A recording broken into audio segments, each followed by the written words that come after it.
रतन टाटा, जो दुनिया के सबसे सक्सेसफुल बिजनेसमैन तो बन गए, लेकिन क्यों उनका नाम दुनिया के सबसे अमीर लोगों की लिस्ट में शामिल नहीं हो पाया। आज हम आपको बताएंगे कैसे टाटा ग्रुप इतना सफल हुआ कि आज कोई भी स्टार्टअप महज 20 से 30 सालों में बंद हो जाता है। वहीं टाटा ग्रुप पिछले 150 सालों से उसी तरह ग्रो कर रहा है और इनोवेशन किए जा रहा है। क्या रतन टाटा ने फोर्ड मोटर्स से बदला लेने के लिए 12,000 करोड़ लुटा डाले थे? क्या टाटा नैनो कार फेल हुई और कैसे उसकी नेगेटिव मार्केटिंग की वजह से 2019 में मात्र एक कार बिकी थी और उसकी प्रोडक्शन को बंद करना पड़ा था?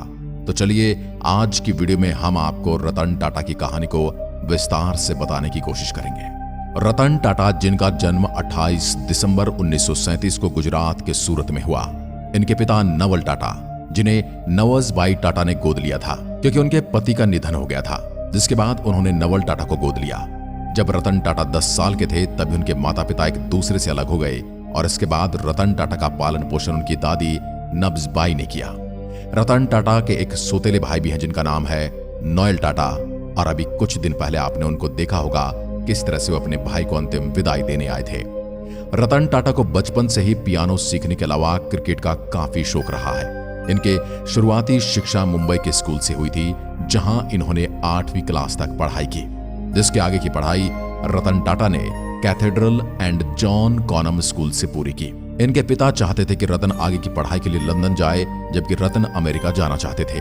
वहीं रतन टाटा आर्किटेक्ट बनना चाहते थे, जबकि पिता चाहते थे कि वो इंजीनियर बने। अमेरिका से इंडिया वापस आने से पहले रतन टाटा ने कैलिफोर्निया में 2 साल तक काम किया था। इस दौरान उन्हें किसी से प्रेम भी हुआ और वो विवाह तक करने को तैयार हो चुके थे, लेकिन फिर इन्होंने हमेशा के लिए भारत लौटने का निर्णय लिया। उन्हें लगता था वो लड़की भी उनके साथ भारत आएगी, लेकिन 1962 भारत चीन युद्ध के कारण उनकी माता पिता शादी के लिए राजी नहीं हुए और उनकी प्रेमिका की किसी दूसरी जगह शादी कर दी गई।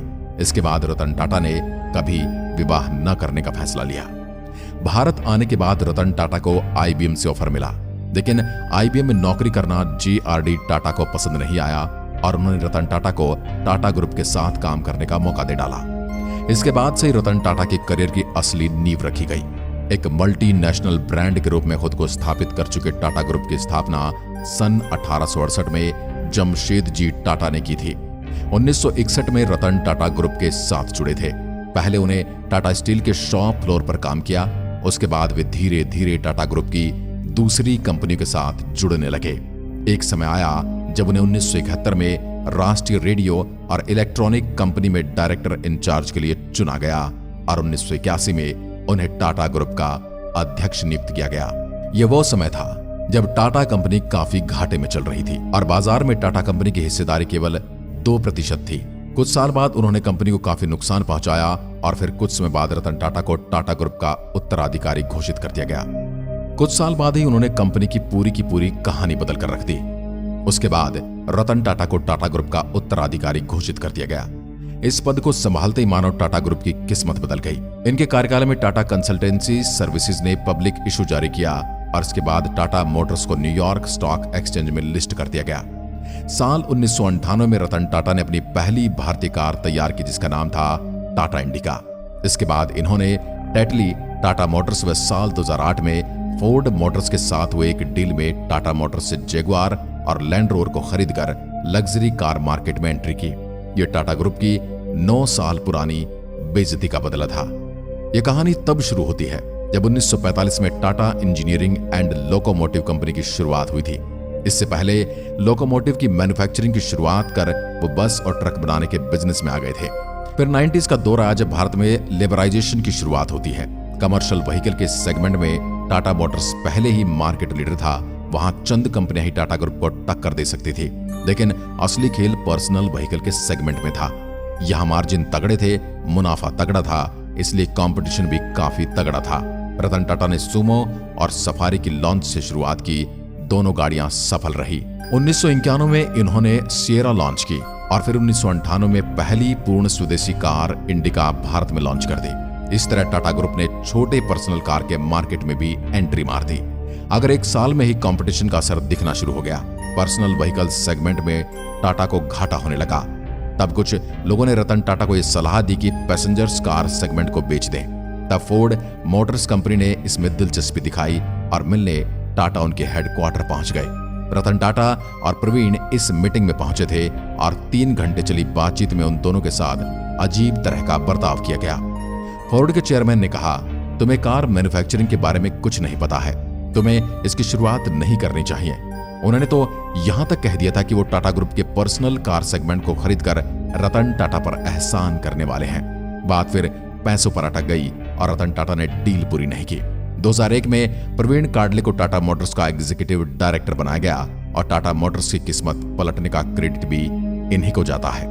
टाटा ने मार्केट में धीरे धीरे पकड़ बनाई और 2004 में कंपनी न्यूयॉर्क स्टॉक एक्सचेंज में लिस्ट हो जाती है। कंपनी प्रॉफिट बना रही थी, लेकिन लग्जरी कार सेगमेंट में कंपनी का प्रवेश अभी भी बाकी था। ऐसे में साल 2007 में एक खबर ने ऑटोमोटिव मार्केट को हिला कर रख दिया। फोर्ड मोटर्स को उस साल अपने 100 साल के इतिहास का सबसे बड़ा घाटा हुआ। ये घाटा 12.8 लाख बिलियन यानी लगभग 98,000 करोड़ के बराबर था। कंपनी दिवालिया होने की कगार पर थी। ऐसे में घाटा भरने के लिए मार्च 2007 में फोर्ड ने अपने एस्टन मार्टिन ब्रांड को बेच दिया। जब इससे भी बात नहीं बनी तो जून 2007 में जैगुआर और लैंड रोवर ब्रांड को भी बिकवाने के लिए खड़ा कर दिया गया। लेकिन 2008 में अमेरिका में मंदी ने दस्तक दे डाली और सभी सेक्टर की तरह ऑटोमोटिव सेक्टर भी अपनी कमर को सहला रहा था, क्योंकि उसकी भी कमर टूट चुकी थी।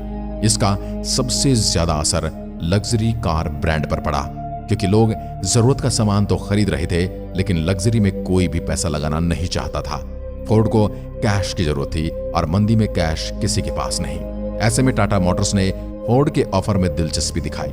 इसके बाद फिर रतन टाटा ने 12,000 करोड़ में डील फाइनल की और 2 जून 2008 में टाटा मोटर्स ने फोर्ड से लैंड रोवर और जैगुआर दोनों ब्रांड खरीद डाले। 9 साल पहले जिस कंपनी ने टाटा ग्रुप को नीचा दिखाया था, वो उसी टाटा ग्रुप के भरोसे दिवालिया होने से बची। टाटा ने भी रतन टाटा की सोच का ही हिस्सा थी। इसको लोगों ने काफी पसंद किया था, तो फिर ये फेल क्यों हो गई? रतन टाटा चाहते थे कि सभी भारतीय लोगों के पास कार हो और लोग 65,000 का स्कूटर लेने की जगह कार लें। और फिर रतन टाटा ने टाटा नैनो को तैयार किया, जिसे 1 लाख रुपए में कोई भी खरीद सकता था। कार की पब्लिसिटी अपने आप हो गई और इसके 2 लाख यूनिट लॉन्च होने से पहले बिक गई। टाटा नैनो सबसे सस्ती कार थी और यही वजह थी कि इसके फेल होने का भी, क्योंकि इतने कम कीमत वाले कार देखकर लोगों को लगने लगा एक सस्ती कार है और इसमें अच्छी व्यवस्था नहीं होगी। लेकिन इस कार की गुणवत्ता में कोई कमी नहीं थी और अमेरिका के राष्ट्रपति बराक ओबामा ने भी इसकी तारीफ की थी। इस कार में वाइब्रेशन ज्यादा होने की वजह से लोगों ने इसे बंद रिक्शा तक कहना शुरू कर दिया। अमीर लोग इसे खरीद नहीं रहे थे और गांव के लोगों ने इसे खरीदा तो सही, लेकिन परिवार बड़े और रास्ते कच्चे होने की वजह से ये गांव में चल नहीं पाई। इतनी पब्लिसिटी होने के बावजूद ये फेल हो गई और 2018 में तो इसका एक ही मॉडल बिका था और 2019 के बाद इस कार का प्रोडक्शन बंद कर दिया गया। 28 दिसंबर 2012 को रतन टाटा ने समूह की सारी जिम्मेदारी से रिटायरमेंट ले ली और उनकी जगह 44 साल के साइरस मिस्त्री को दे दी गई। साइरस को 1 साल तक रतन टाटा के साथ काम करना था। रिटायरमेंट के बाद भी रतन टाटा कामकाज में हमेशा लगे रहे और हाल ही में उन्हें स्नैपडील में इन्वेस्ट भी किया था और फिर अर्बन लैडर और चाइनीज मोबाइल कंपनी में भी इन्वेस्ट किया था। रतन टाटा ने भारत के अलावा कई देशों में और संगठनों में अपनी भूमिका निभाई। टाटा ग्रुप 100 से अधिक कंपनी के साथ आज पूरे विश्व भर में 5वीं सबसे बड़ी कंपनी कहलाती है, जिसमें टाटा चाय, 5 स्टार होटल, स्टील कार और हवाई जहाज शामिल है। रतन टाटा अपनी कमाई का 60% हिस्सा दान कर देते हैं और यही वजह है कि अमीर लोगों की लिस्ट में शामिल नहीं है, बल्कि बड़े लोगों की लिस्ट में शामिल है। और भारतीय जनता इन्हें किस तरह से प्रेम करती है, यह आपको इनके अंतिम संस्कार की वीडियोस देखकर पता चल जाएगा। लोगों का हुजूम उमड़ पड़ा था, पूरी की पूरी मुंबई बंद हो गई थी और पूरे देश में इनके लिए शोक मनाया गया था। रतन टाटा हर भारतीय को अपने साथ लेकर चलना चाहते थे और इसी वजह से इनका नाम दुनिया के अमीर लोगों की लिस्ट में कहीं नहीं मिलेगा, लेकिन दुनिया के सबसे बेहतरीन लोगों की लिस्ट में जरूर मिलेगा। वो कहा करते थे, अगर आपको तेज चलना है तो अकेले चलो, और यदि आपको सबको साथ लेकर चलना है तो थोड़ा धीरे ही सही, लेकिन आप दूर तक जा सकते हैं। आज की वीडियो में बस इतना ही। जय हिंद, जय भारत। भारत के इस रतन को हमारी ओर से प्रणाम। जय हिंद, जय भारत।